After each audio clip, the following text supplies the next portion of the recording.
Hello साथीहरू सबैलाई नमस्ते। आजको यो नयाँ भिडियोमा हामी फेरि BTC बिटकोइनको विषयमा हामी हल्का केही कुराहरू सिक्छौँ।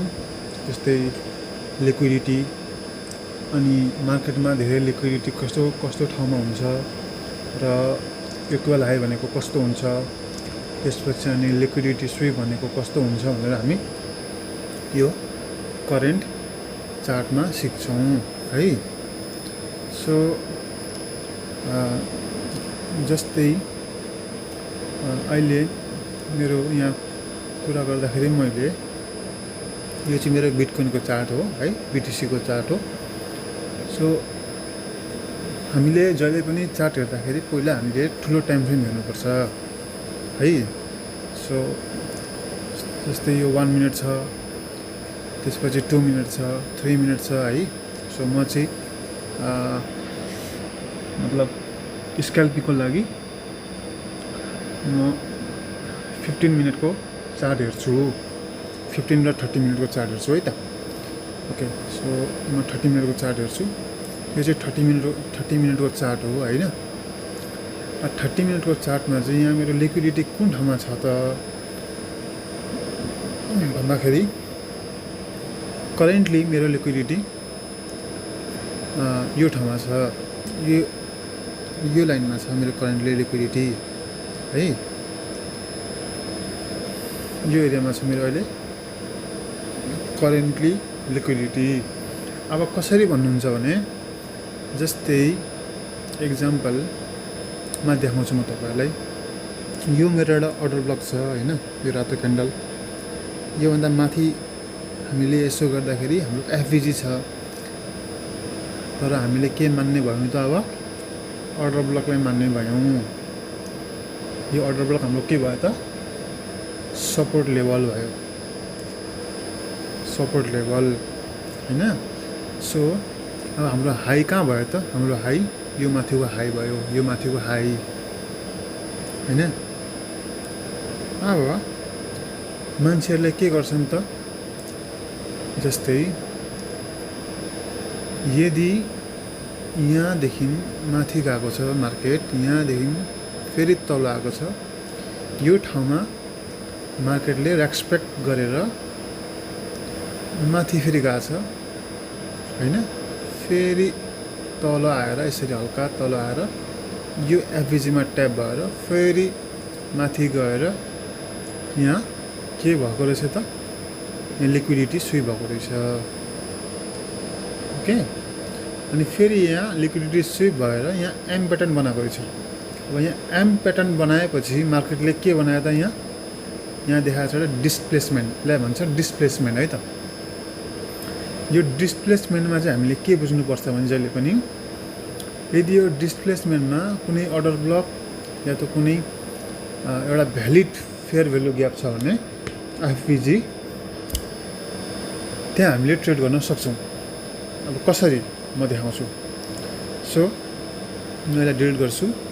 ओके, जस्तै यो हाम्रो के भयो त, यो हाम्रो मेन सपोर्ट लेभल भयो र यो सपोर्ट लेभलमा मार्केटले 5 चोटि भन्दा पनि धेरै आइसक्यो। जस्तै यहाँदेखि 1, फेरि 2, 3, फेरि माथि जाने प्रयास गर्यो 4, तर अब यहाँ टच भएको छैन है, यो मार्केट टच भएको छैन यो बेलामा। सो अब यहाँ के हुन्छ भने जस्तै यो हाम्रो हाई भयो, तर अब हामीले यसलाई के मान्ने त, यसरी हामीले यसलाई यहाँ लिक्विडिटी मान्ने। ओके, यसलाई हामीले यसरी लिक्विडिटी मान्ने। त्यसपछि हामीले यहाँ यो लास्टको हाईलाई यसरी यहाँ गर्दाखेरि हाम्रो के भयो त, यो लिक्विडिटी स्विप भयो। LIQ SW EP यही त होइन। ओके, लिक्विडिटी स्विप भयो होइन। लिक्विडिटी स्विप भएपछि अब हाम्रो यहाँ धेरै लिक्विडिटी कहाँ छ त, धेरै लिक्विडिटी हाम्रो कहाँ छ त, तल छ। किन तल छ भने किनभने तपाईँले यहाँ यसरी चार्ट हेर्दाखेरि मान्छेले यहाँदेखि बाई गर्यो एकचोटि, यहाँदेखि बाई गर्यो होइन। यसरी यहाँ राखेर हाई ओके फेरि अर्कोचोटि यहाँदेखि फेरि बाई गर्यो फेरि यहाँदेखि बाई गर्यो हाईसम्म गएन ट्रेड फेल भयो ओके ट्रेड फेल भयो अब फेरि मान्छेहरूले यहाँदेखि फेरि बाई गरेको छ यहाँदेखि पनि बाई गरेको छ यहाँदेखि पनि बाई गरेको छ तर यो ट्रेड फेल हुन्छ ओके अब हामीले के बुझ्नुपर्छ भने मान्छेहरूले यो ठाउँमा यो ठाउँमा यो ठाउँमा यो ठाउँमा यो सपोर्ट लेभलमा चाहिँ मान्छेहरूले पैसा हालेका छन् तपाईँ हामी जस्तै रिटायर ट्रेडरहरूले यहाँ चाहिँ पैसा हालेको छ सो जुन ठाउँमा धेरै पैसा हुन्छ त्यो ठाउँमा अपरेटरले के गर्छ त लिक्विडिटी खान्छ सो मैले तपाईँलाई जुन भने नि अघि भर्खरै यो भनेको डिस्प्लेसमेन्ट हो सो यो डिस्प्लेसमेन्टमा कुनै पनि फेयर भ्यालु ग्याप नभए कुनै पनि तपाईँको एउटा भ्यालिड अर्डर ब्लक छ भने के गर्ने त हामीले यसलाई मार्क गर्ने कसरी फेयर भ्यालु ग्याप अब यदि हामीले 15 मिनटको चार्ट हेर्दाखेरि यो डिस्प्लेसमेन्टमा यो फेयर भ्यालु ग्याप हाम्रो अलरेडी यहाँ भ्यालिड के मतलब युज भइसक्यो एकचोटि यो ठाउँमा युज भइसक्यो अलरेडी ओके सो यो ठाउँमा एकचोटि युज भइसकेपछि मार्केट के हुने हो त वान टाइम युज इज खलास ओके दुईचोटि कुर्नु पर्दैन है कुनै पनि फेयर भ्यालु ग्याप अर्डर ब्लकको लागि एकचोटि मात्रै ट्याप हुने हो जहिले पनि सो वान टाइम युज मार्केटले के गर्यो त यहाँ सर्ट पोजिसन दियो एउटा यसरी 50% तपाईँको के भयो त यसले हटाइदिउँ 50% टार्गेट डन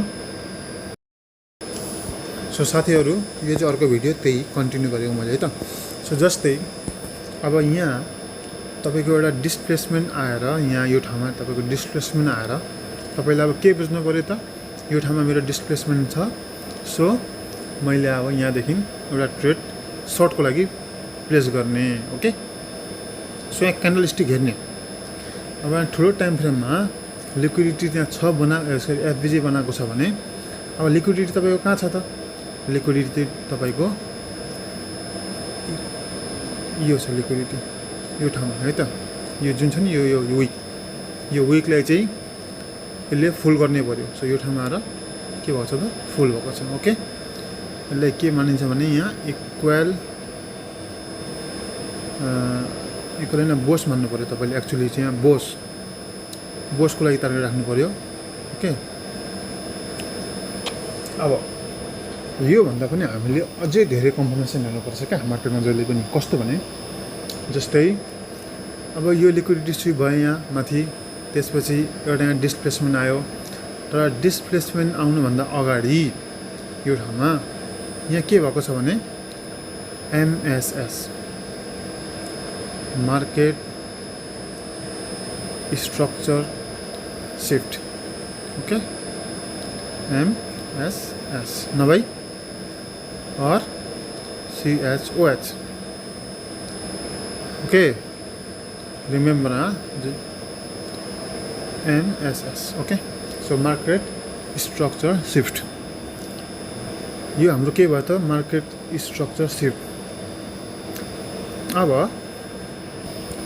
यो लिक्विडिटी स्विप भयो एउटा पहिला यो कन्फर्मेसन भयो तपाईसँग डिस्प्लेसमेन्ट आयो यसरी यो ठाउँमा डिस्प्लेसमेन्ट आयो डिस्प्लेसमेन्ट आउनुभन्दा अगाडि लिक्विडिटी स्विप भयो लिक्विडिटी स्विप भएपछि तपाईँको यहाँ डिस्प्लेसमेन्ट आयो डिस्प्लेसमेन्ट भएपछि अर्को कन्फर्मेसन के भयो त यहाँ character of change market structure shift पनि भयो ओके सो एउटा दुईवटा तिनवटा कन्फर्मेसन पाउनुभयो लास्टको विक तपाईँको यो के भयो त टार्गेट टिपी ओके अब तपाईँले ट्रेड लिने कहाँ हो त अर्डर ब्लक र एफभिजी अब हाम्रो एफभिजी र अर्डर ब्लक कहाँ छ त यो जुन डिस्प्लेसमेन्ट आएको छ हाम्रो 15 मिनटमा 30 मिनटमा यो ठाउँमा हामीले ट्रेड लिने हो ओके मैले धेरै गेजमुजुङ गरिदिएँ सरी सो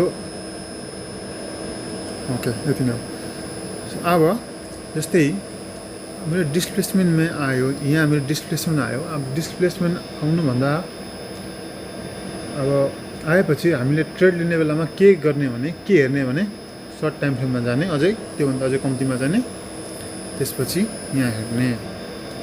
अब हाम्रो यो फेयर भ्यालु ग्याप थियो, सो फेयर भ्यालु ग्यापमा मार्केटले के गर्यो, ट्याप गरेर तल आफ्नो टार्गेटमा आएको छ मार्केट। ओके, यसो यहाँसम्म आएको छ, नो डाउट। ओके, सो अब हाम्रो पेन्डिङ अब यहाँदेखि मार्केटले माथि गएको छ, किनभने अब यहाँ बोस भएको छैन है यति बेला, यहाँसम्म अहिले बोस भएको छैन, स्टिल यहाँ बोस भएको छैन। बट तपाईँले सोचिरहनुपर्छ कि मार्केट यहाँसम्म यसलाई चाहिँ ब्रेक गर्छ भनेर बुझ्नुपर्छ तपाईँले है त। यो बोसलाई, यो सपोर्टलाई म डिलिट गरिदिएछु ल, नहोस्। सो यो रातो लाइनले चाहिँ मार्केटले ब्रेक गर्नु पर्यो।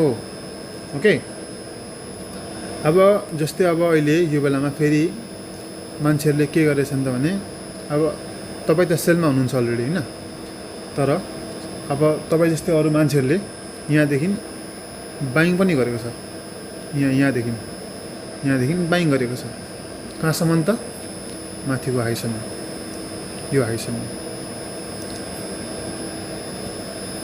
किनभने यो हाई छ नि त यहाँ पछाडि, सो मान्छेले सोचिरहेछन् कि मार्केट माथि जान्छ। बट त्यही भएर तपाईँलाई यो के अरे यो एसएमसी र आइसिटी कहिलेकाहीँ काम लाग्छ, जहिले लाग्दैन त, कहिलेकाहीँ लाग्छ। सो मान्छेहरूले यसरी यहाँदेखि यहाँसम्म टार्गेट राखेका छन्। बट हामी त सेलमा छौँ। अब यहाँ हेर्नु नि तपाईँ, एउटा ट्रेड फेल, दुईवटा फेल, यो पनि फेलै हुन्छ, बिलिभ मी। ओके, सो हामी त सेलमा छौँ, सो हामीले बाइङ हेर्नु भएन, हामीले सेलिङ हेर्ने हो। ओके, यो र यो बाइङ हेर्नु भएको थियो, ठिकै थियो।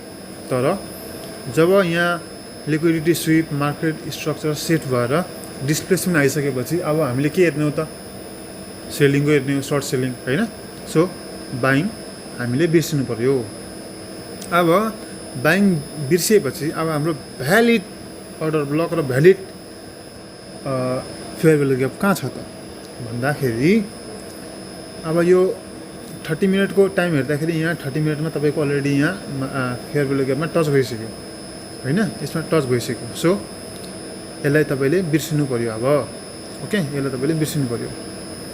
अब यहाँ भ्यालिड अर्को कहाँ छ भने, तपाईँको यो जुन ट्रेड लिनुभएको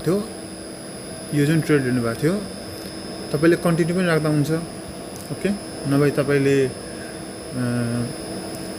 मतलब अझै तल आउँछ कि भनेर अझै आशा राख्दा हुन्छ, किनभने यो जुन सपोर्ट लेभल थियो यसलाई त ब्रेक गर्नु पऱ्यो नि त, मार्केटले ब्रेक गर्छ नि 100%। ओके, सो अब हामी के गर्ने भने, जस्तै अब हाम्रो यो 15 मिनट र 30 मिनटको एभरेज ट्याप भइसक्यो। बाँकी कुन छ त, बाँकी हाम्रो रहेको छ एउटा 30 मिनटको एभरेज ट्याप, त्यसपछि 15 मिनटको एभरेज पनि ट्याप। यो ट्याप भइसक्यो यहाँ है, ट्याप भइसक्यो, हेर्नुभयो। अब हाम्रो बाँकी कुन छ त, बाँकी छ 5 मिनटको हो। ओके, 5 मिनटको एभरेज हाम्रो बाँकी छ अझै ट्याप हुनको लागि। सो यसरी मार्क गर्ने यहाँ यो ठाउँमा। अनि अन्टिल एन्ड अनलेस मार्केट जबसम्म यो लेभलमा आउँदैन नि, तबसम्म हामीले सर्ट सेलिङ गर्नु हुँदैन। ओके, सो जब यो ठाउँमा मार्केट आउँछ नि, त्यसपछि तपाईँहरूले आफ्नो टार्गेट यहाँदेखि राखेर यसरी माथिसम्म स्टप लस यहाँसम्म। ओके, यहाँसम्म, किनभने माथि अर्डर ब्लक पनि छ नि त, यहाँ माथि हेर्नु त, अर्डर ब्लक पनि छ माथि यो ठाउँमा। सो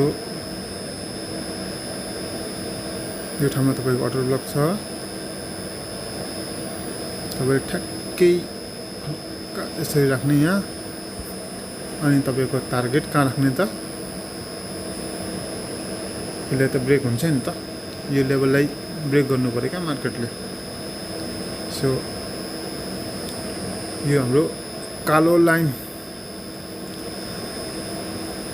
टार्गेट हुन्छ। ओके, सो त्यसपछि अनि तपाईँको पैसा हुन्छ है त। सो यो भनेको जस्ट एउटा मतलब तपाईँहरूलाई बस सिकाएको मात्रै हो, किनभने नेपालमा आजभोलि छपै ट्रेडरहरू धेरै छन्। ओके, सबैले आफ्नो फाइदाको लागि मात्रै गर्छन्। Okay, so thank you for watching this video. I don't like your like and comment, but avoid the scammer. Okay, thank you.